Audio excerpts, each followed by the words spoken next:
Di KPK Bapak sebagai penindakan, di bidang penindakan. Di ASN Polri Bapak sebagai pencegahan. Sedangkan kalau di KPK kan skupnya luas nih Pak. Betul. Luas yang merugikan negara akan diproses pastinya sama KPK. Dan dengan Bapak ditariknya teman IM 57 masuk ke ASN Polri, dan skupnya apakah ini bisa keluar atau hanya intern Polri? Ya, gini.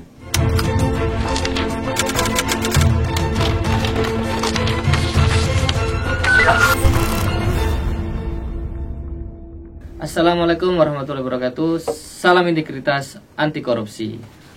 Sekarang saya berada di channel YouTube-nya Novel Baswedan dan pastinya bersama beliau langsung, Pak Novel Baswedan. Sebelumnya Bapak di KPK itu di bidang penindakan, ya Pak ya. Terus sekarang diambil Polri, ASN Polri itu di bagian pencegahan. Kayak ada ya rasa yang beda itu Pak. Penindakan, pencegahan. Apakah itu levelnya dari downgrade atau gimana itu Pak? Begini, mestinya tidak, karena penindakan, pencegahan itu punya area sendiri-sendiri. Penindakan itu lebih kepada penyelidikan, penyidikan, penuntutan hingga sampai dibawa ke persidangan hingga pemasyarakatan dan upaya untuk menarik kembali kerugian keuangan negara yang ditimbulkan. Itulah areanya penindakan. Penindakan tentunya perspektifnya adalah membawa pelaku kejahatan, dalam hal ini pelaku kejahatan tindak pidana korupsi, ke peradilan dan dimintakan pertanggungjawaban hukum pidana. Dan biasanya kalau penindakan itu dalam pemberitaan paling seksi lah ya. Artinya orang akan menjadikan perhatian lebih kuat lah perhatian di sana.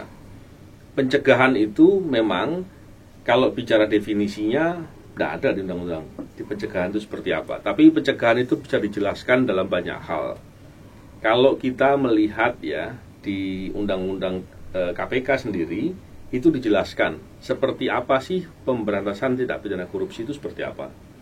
Karena kalau orang seringkali memahami bahwa seolah-olah penindakan itu diatasi pencegahan, padahal tidak. Itu areanya sendiri-sendiri. Begini. Dalam undang-undang KPK, undang-undang tentang Komisi Pemberantasan Tindak Pidana Korupsi, itu dikatakan areanya di situ ada penindakan. Penindakan itu meliputi penyelidikan, penyidikan, penuntutan, dan persidangan dan peradilan. Proses tentu berarti ada tahap-tahapannya. Hingga kemudian di sana ada eksekusi dan ada lembaga pemasyarakatan dalam tahap akhir. Kalau pencegahan memang dalam perspektif undang-undang tadi yang saya katakan itu dipahami bahwa pencegahan itu dari hulunya yaitu bagaimana aparatur itu diberikan kewajiban untuk pelaporan gratifikasi kalau dia menerima sesuatu. Karena apa? Pada dasarnya korupsi itu ya menerima uang. Kalau kita pahami soal korupsi itu seperti apa, tentunya dalam perspektif internasional korupsi itu bribery lah gitu. Bribery artinya pemberian uang kepada aparatur itu korupsi gitu. Tapi di Indonesia korupsi banyak tahapannya, delik-deliknya. Tapi kalau dipahami tadi tentang pencegahan di undang-undang Komisi Pemberantasan Tindak Pidana Korupsi itu hulunya ada pengelolaan tentang pelaporan gratifikasi dan di muaranya ada kewajiban pelaporan harta kekayaan penyelenggara negara. Nah, disitulah sebenarnya area pencegahan. Tetapi kemudian memang dalam prakteknya di sana ada deteksi, ya, ada perbaikan sistem dan lain-lain. Tapi itu memang upaya-upaya yang diteruskan dalam perspektif kewajiban kementerian, lembaga dan instansi untuk melakukan. Karena selain dari tadi yang saya katakan penindakan, pencegahan, satu lagi saya lupa tadi, pendidikan. Pendidikan juga ada satu lagi dalam undang-undang yang saya katakan tadi. Tapi dalam selain dari tiga hal tadi juga ada fungsi koordinasi. Jadi memahami fungsi koordinasi itu bukan koordinasi secara umum ya. Karena begini, orang bisa saja melakukan koordinasi antar orang atau antar instansi, antar lembaga. Tapi koordinasi yang dimaksud dalam undang-undang ini adalah masing-masing kementerian, lembaga atau instansi itu mempunyai kewajiban untuk melakukan pemberantasan tindak pidana korupsi di masing-masing institusinya. Nah, ketika mereka melakukan tugas-tugas itu, maka fungsi KPK-nya itu melakukan koordinasi agar hal tersebut dilaksanakan. Ketika kemudian dilaksanakan, maka harapannya korupsi bisa dieliminir atau dihilangkan. Dan dalam prakteknya, selain koordinasi, KPK kemudian mensupervisi apabila fungsi-fungsi tadi yang dilakukan dalam rangka memberantas korupsi di masing-masing institusinya itu dilaksanakan, dilakukan supervisi untuk memastikan semuanya berjalan dengan baik dan diimplementasi dengan benar. Itulah tadi, berarti ada 5 hal di sana: penindakan, pencegahan, pendidikan, koordinasi, dan supervisi. Juga terkait dengan penanganan kasus atau tindak pidana korupsi yang dilakukan oleh lembaga penegak hukum di luar KPK. KPK juga punya fungsi untuk melakukan supervisi apabila penanganan perkaranya dilakukan oleh penegak hukum lain untuk melindungi pelaku yang sebenarnya, atau penanganannya ada praktek korupsinya, contohnya penyidiknya atau penuntutnya atau pemeriksaannya memeras, menerima suap, itu korupsi juga. Atau penanganan perkaranya berlarut-larut, maka KPK bisa mengambil alih penanganan perkaranya. Itu dalam konsep dalam undang-undang tindak pidana, dalam undang-undang tentang Komisi Pemberantasan Tindak Pidana Korupsi. Terkait dengan hal tersebut, untuk memahami bahwa pemberantasan korupsi itu bukan berarti hanya menindak. Orang seringkali salah ya. Memberantas korupsi itu serangkaian tindakan-tindakan yang dilakukan dalam rangka untuk menghilangkan korupsinya itu. Hal tersebut memang dibahas dalam undang-undang, tahapannya memang jelas.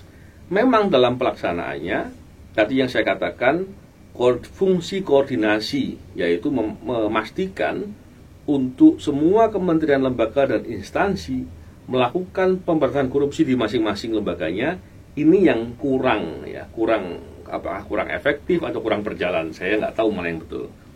Yang jelas memang dalam kementerian, lembaga, dan instansi, mereka masing-masing punya sistem pengendalian internalnya mereka lah. Masing-masing ada, mereka punya pengawasan dan lain-lain. Cuman polanya bagaimana, itu yang perlu diatur dengan koordinasi. Dan kemudian supervisi itu harusnya dilakukan dalam rangka untuk memastikan hal-hal tersebut berjalan dengan efektif. Tentu terkait dengan suatu pola-pola tertentu dan lain-lain. Selain itu, memang tadi yang saya katakan soal pencegahan ya. Pencegahan ini kan banyak didiskusikan ya. Banyak kemudian orang mengatakan bahwa pencegahan itu harusnya cukup dengan pencegahan tapi selesai gitu. Walaupun tidak ada yang begitu juga di negara-negara lain. Pasti juga akan diikuti dengan penindakan. Dan pencegahan kalau hanya berdiri sendiri nggak ada orang taat. Nggak akan orang mau ngikuti untuk terus kemudian bisa berjalan dengan efektif pencegahan itu. Faktanya selama ini juga tidak demikian. Terkait dengan pencegahan itu, memang definisinya tidak ada dalam undang-undang. Tapi untuk memahami pencegahan itu seperti apa, ya polanya memang tadi yang saya katakan, haruslah dilakukan dengan tuntas. Melihat pencegahan itu, kalau dalam undang-undang tadi saya katakan, undang-undang Komisi Pemberantasan Tindak Pidana Korupsi, itu dibagi 2 perspektif. Perspektif orangnya tadi, dari peluang untuk dia menerima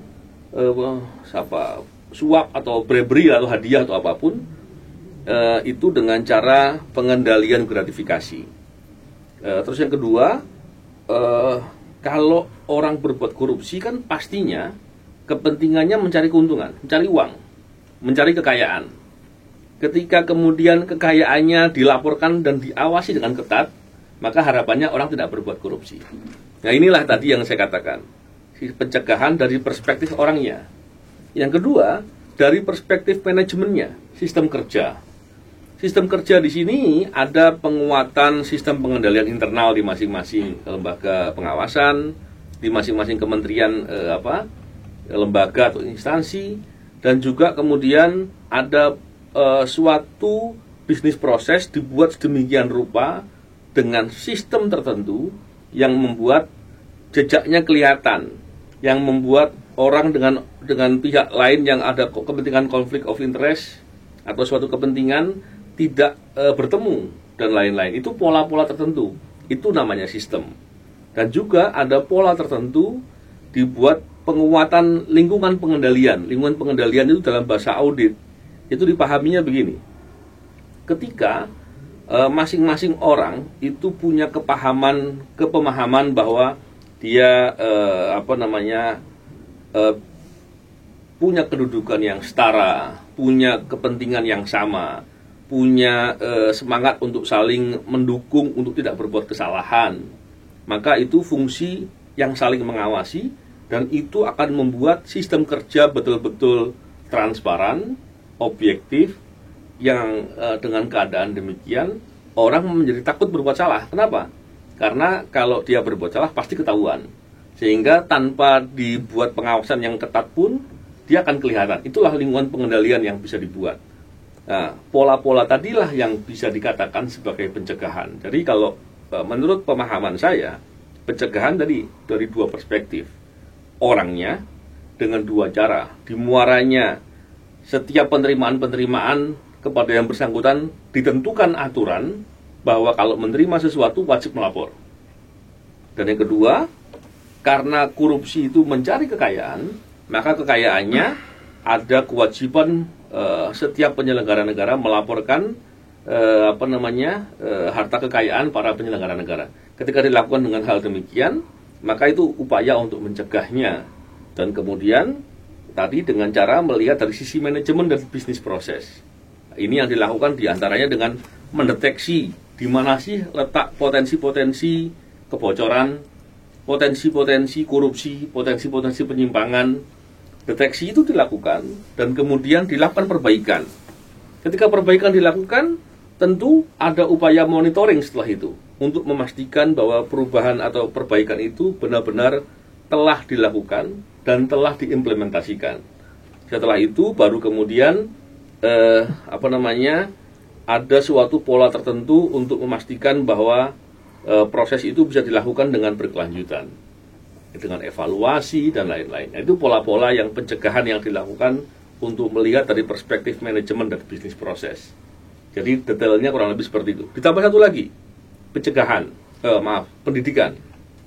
Pendidikan itu dilakukan dari dua perspektif. Untuk awal terkait dengan anak-anak muda atau bahkan sampai anak-anak usia dini ya, untuk dipahamkan karakter dasar, jujur, amanah, bertanggung jawab dan lain-lain. Intinya semua soal integritas. Dan kemudian terhadap para aparatur baik di masing-masing level itu diberikan pola-pola pendidikan untuk dipahamkan bahwa resiko kalau berbuat itu seperti apa. Karena pada dasarnya, sebagaimana saya pernah sering katakan ya, bahwa korupsi itu penyakit.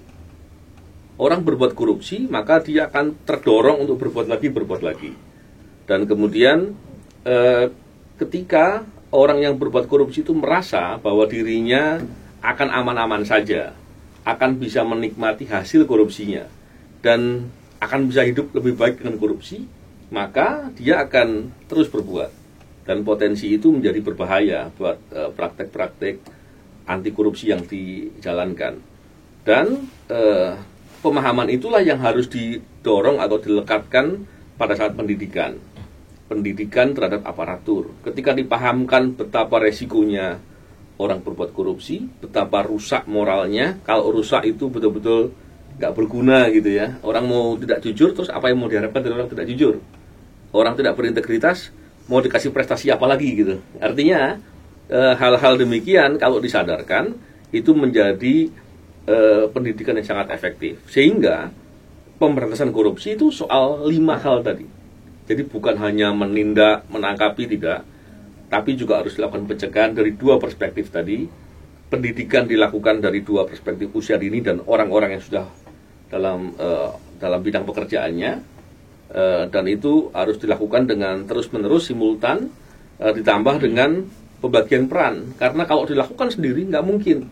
Maka setiap kementerian, lembaga, institusi atau instansi diwajibkan untuk melakukan pemberantasan korupsi di tempatnya masing-masing, dan kemudian dalam implementasinya dikoordinasikan untuk memastikan mereka melakukan tugas-tugasnya atau kewajiban-kewajibannya tadi, dan kemudian secara berkala dan bisa jadi insidentil dengan kriteria-kriteria tertentu dilakukan supervisi untuk memastikan upaya memberantas korupsi di masing-masing kementerian, lembaga, dan institusi itu benar-benar dilaksanakan. Itulah detailnya itu semua. Dan kalau itu berjalan, tentunya itu sangat luar biasa dan tingkat keberhasilannya besar sekali. Di KPK Bapak sebagai penindakan, di bidang penindakan. Di ASN Polri Bapak sebagai pencegahan. Ya. Sedangkan kalau di KPK kan skupnya luas nih Pak. Betul. Luas yang merugikan negara akan diproses pastinya sama KPK. Dan dengan Bapak ditariknya teman IM 57 masuk ke ASN Polri, dan skupnya apakah ini bisa keluar atau hanya intern Polri? Ya, gini. Yang pertama, kenapa kok saya dan kawan-kawan ketika di Polri, Pak Kapolri mengatakan fokusnya di pencegahan? Karena ASN di Polri itu tidak bisa melakukan penyelidikan-penyidikan. Ketika tidak bisa dilakukan penyelidikan-penyidikan, pertanyaan kenapa kok tidak bisa melakukan penyelidikan dan penyidikan? Karena di Polri itu yang melakukan tugas penyelidikan dan penyidikan adalah anggota Polri, bukan ASN-nya. Kalau di lembaga lain atau kementerian, itu ada berlaku ASN, dalam hal ini PPNS, penyidik pegawai negeri sipil. Itu bisa melakukan upaya penindakan. Kalau di Polri nggak ada. Oleh karena itu tentunya sudah dipastikan ketika menjadi ASN Polri ya fokusnya pencegahan, nggak mungkin penindakan. Jadi bukan karena pilihan sebenarnya. Bukan karena kemudian Polri menetapkan bahwa udah ini pencegahan saja, bukan. Karena memang tidak bisa di penindakan. Jadi bukan tidak mau ditempatkan di penindakan. Jadi poinnya itu. Yang kedua, arahnya kemana? Tentunya saya tidak tahu. Tentunya nanti dari Polri yang akan menentukan. Kalau kami, saya dan kawan-kawan tentunya karena kami punya pengetahuan, punya keterampilan dan pengalaman untuk melakukan tugas-tugas pemberantasan korupsi, bukan hanya penindakan ya, tapi kami juga banyak, saya juga sering ikut membantu di pencegahan ketika di KPK. Tentunya kompetensi kami tadi itulah yang akan digunakan dan semoga bisa bermanfaat ya. Tentunya kita semua berharap semuanya bisa berjalan dan efektif. Dan tentunya saya katakan bahwa untuk bisa melakukan tugas-tugas pencegahan yang efektif perlu orang-orang yang terdidik dan kompeten, yaitu punya pengetahuan, punya pengalaman, dan punya keterampilan. Kami punya banyak pendidikan sebenarnya, saya dan kawan-kawan, bukan cuma saya. Dan pendidikan yang saya dan kawan-kawan ikuti itu dilakukan karena negara yang memberikan. Tentunya ketika Pak Kapolri kemudian membuat langkah untuk bersama-sama mengarahkan agar kami bisa bermanfaat kompetensi yang kami miliki, itu suatu hal yang efektif sekali. Dan itu tentunya efisien, karena uang negara yang sudah banyak dikeluarkan untuk investasi, membangun kompetensi, bisa dimanfaatkan dan digunakan untuk kepentingan tugas-tugas negara. Dalam hal ini dalam rangka pencegahan tidak pidana korupsi, dan itu suatu hal yang luar biasa dan bagus sekali. Tentunya begini, di Polri kan ada unit Tipikor Polri atau direktorat bahkan ya di Bareskrim. Tentu apabila terkait dengan penindakan fokusnya ke sana. Saya memahaminya begitu ya.